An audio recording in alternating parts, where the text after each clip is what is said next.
अब आजकल जब संविधान के अनुसार कार्य करने की बात आती है सभापति महोदय,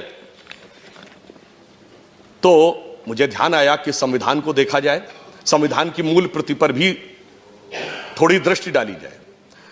जब संविधान के मूल प्रति के उस हिस्से को देखा जिसमें मूल कर्तव्यों, मूल अधिकारों की बात है, तो संविधान सिर्फ एक किताब से लिखी हुई, एक अक्षरों से लिखी हुई किताब नहीं है। वो एक जीवंत प्रेरणा का स्रोत है जिसके अंदर एक मूल्य होते हैं। इसीलिए जब यह संविधान बना तो यह विचार किया गया केवल लिखे हुए शब्दों से नहीं, इसके अंदर कुछ प्रेरणा के स्रोतों की अभिव्यक्ति भी होनी चाहिए।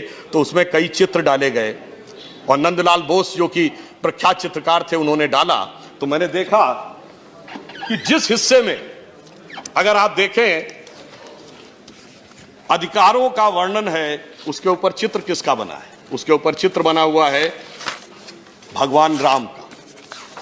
अगर आज हम ये बात कहें, ये चित्र मैं दिखाना चाहता हूं इस संविधान की मूल प्रति में, आज भगवान राम का विषय अगर किसी सरकारी पुस्तक के ऊपर भी आ जाए तो मेरे विचार से बहुत बड़ा वितंडावाद खड़ा हो जाएगा।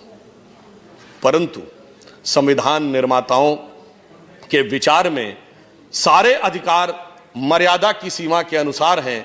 शायद इसीलिए उन्होंने उस पृष्ठ के ऊपर भगवान राम के उस चित्र को रखा।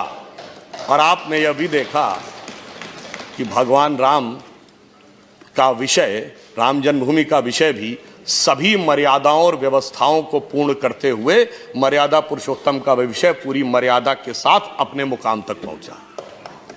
परंतु एक बात मेरे मन में आई इसे देखकर कि इस मुकदमे में एक पैरोकार स्वयं श्री रामलला विराजमान थे और श्री रामलला विराजमान 70 साल तक कोर्ट में रहे और उनसे मांगे गए कागज दिखाओ भाई जन्मभूमि के, पूरे कागज दिखाइए, 500 साल पुराने भी सबूत के आधार पर ही होगा।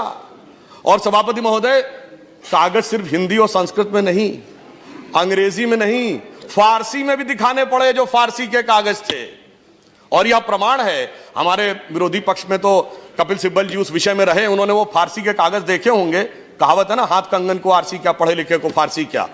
उन्होंने दिखाया और जो लोग काफी ऊंचे ऊंचे हाथ उठाकर कहते थे कागज और सबूत के आधार पे ही रामलला जहां विराजमान है वह तय होगा, किसी यकीन पे नहीं तय होगा, वो आज कहते हैं हम जहां विराजमान है वहां मान लो, कागज दिखाने की जरूरत नहीं।